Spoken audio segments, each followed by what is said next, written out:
교우 여러분, 오늘 하루도 평안하셨습니까? 오늘은 지난 시간에 살펴봤던 라합에 이어 룻이란 여성 인물에 대해 알아보겠습니다.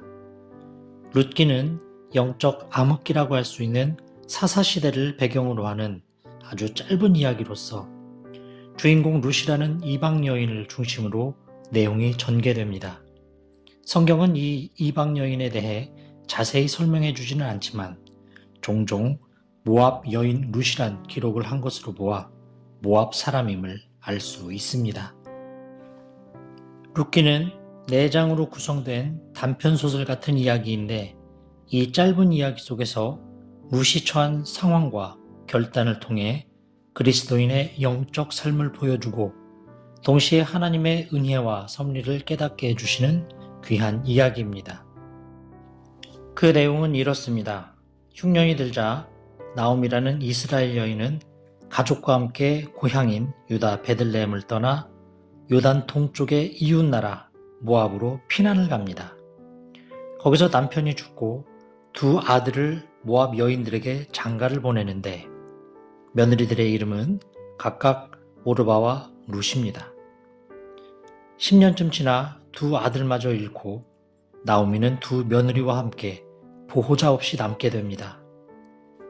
살 길이 막막하던 차에 나오미는 고향 베들레헴으로 돌아가기를 원했고 그 앞길이 뻔히 내다보이는 나오미는 며느리들에게 각자의 고향으로 돌아가기를 권고했는데 룻만이 나오미와 동행을 하게 되죠.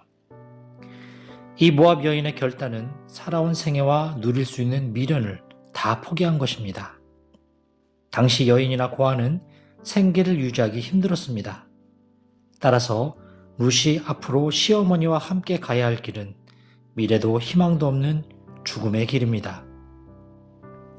하지만 하나님은 그녀의 믿음과 효심을 높이 사시어 결과적으로 유능하고 마음씨 좋은 보아스라는 이스라엘 사람을 남편으로 삼게 하시고 그녀로 이스라엘이 되게 하시며 나아가 라합과 같이 예수님의 계보에 당당히 이름을 올리는 영광을 허락하십니다. 이렇게 믿음과 정절을 지킨 모압 여인 룻을 통해 우리는 무엇을 깨달을 수 있을까요? 먼저 그리스도인의 믿음의 결단입니다. 앞서 언급한 것처럼 가정의 남자들이 다 죽고 여자들만 남은 상황에서 나오미는 며느리들을 배려합니다. 하지만 두 며느리는 처음에는 시어머니와 동행하기를 바랐으나 맏며느리인 오르바의 속내는 뻔한 희생을 감수해야만 하는 길보다는 안전이 보장된 평탄한 길을 원했던 것 같습니다. 그래서 그녀는 결국 우상을 믿던 친정으로 돌아갑니다. 반면 룻은 시어머니와 끝까지 함께하기로 결심을 합니다. 아무 연고 없는 이스라엘 땅 베들레헴으로. 그녀의 굳은 의지는 우리에게 큰 감동을 주는 룻기 1장 16절 17절에 잘 나타나 있습니다. 룻이 이르되 내게 어머니를 떠나며 어머니를 따르지 말고 돌아가라 강권하지 마옵소서. 어머니께서 가시는 곳에 나도 가고 어머니께서 머무시는 곳에서 나도 머물겠나이다. 어머니의 백성이 나의 백성이 되고 어머니의 하나님이 나의 하나님이 되시리니 어머니께서 죽으시는 곳에서 나도 죽어 거기 묻힐 것이라. 만일 내가 죽는 일 외에 어머니를 떠나면 여호와께서 내게 벌을 내리시고 더 내리시기를 원하나이다 하는지라. 룻의 결심의 핵심은 그녀가 지금껏 가졌던 우상을 버리고 이스라엘의 하나님을 자기의 신으로 택했다는 사실입니다. 이를 뒷받침하는 또 하나의 구절이 2장 12절입니다. 이스라엘의 하나님 여호와께서 그의 날개 아래에 보호를 받으러 온 내게 온전한 상 주시기를 원하노라. 그녀의 결단은 오로지 하나님에 대한 신뢰로 인한 것입니다. 다음으로 룻을 통해 우리는 그리스도인의 섬김을 배웁니다. 룻은 젊은 과부였지만 시어머니를 봉양할 새로운 기회를 얻게 된 것을 큰 기쁨으로 여겼습니다. 그것은 곧 남의 밭에 떨어진 이삭을 줍는 일인데 이는 율법에 의하면 나그네와 과부와 가난한 사람, 즉 사회적 약자의 권리입니다.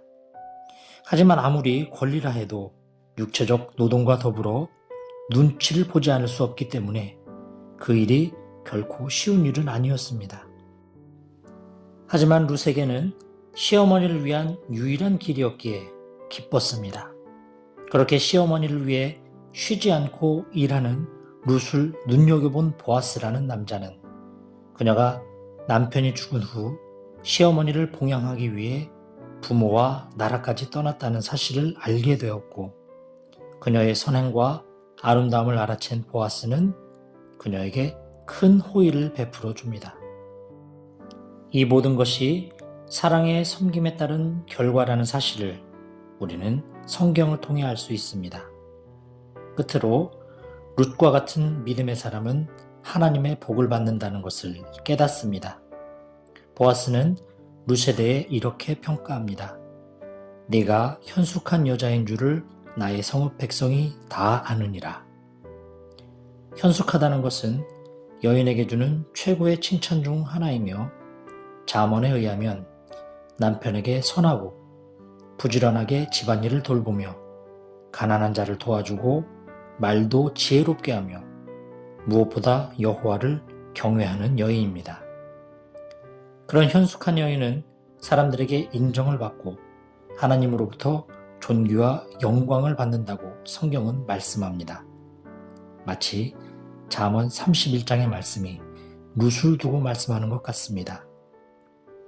그렇게 하나님을 믿음으로 선택한 현숙한 여인 룻의 여정은 비록 그 시작은 슬픔이었지만 끝은 기쁨으로 마무리 지어집니다. 하나님으로부터 룻이 복을 받았다는 사실은 이방 여인으로서 구원의 백성이 되었다는 것과 보아스라는 선한 하나님의 사람을 남편으로 얻은 것, 그리고 아들을 낳아 그 기업을 이어갔다는 것 등을 통해 알 수 있습니다. 특별히 자녀가 없어 기업을 잇지 못한다는 것은 당시로서는 사회적 죽음을 의미했기에 아들을 얻은 것은 아주 중요한 의미를 갖습니다. 그리고 무엇보다 그 아들은 무려 다윗 왕의 조상입니다. 살몬은 보아스를 낳았고, 보아스는 오벳을 낳았고, 오벳은 이새를 낳고, 이새는 다윗을 낳았더라. 그러니까 룻은 다윗의 증조 할머니가 되는 셈입니다. 또한 룻은 신약에서 단 한 번만 언급하고 있지만 우리가 이미 잘 알고 있듯이 룻은 라합과 마찬가지로 이방 여인으로서 그리스도의 혈통 안에 있게 되는 영광을 얻습니다.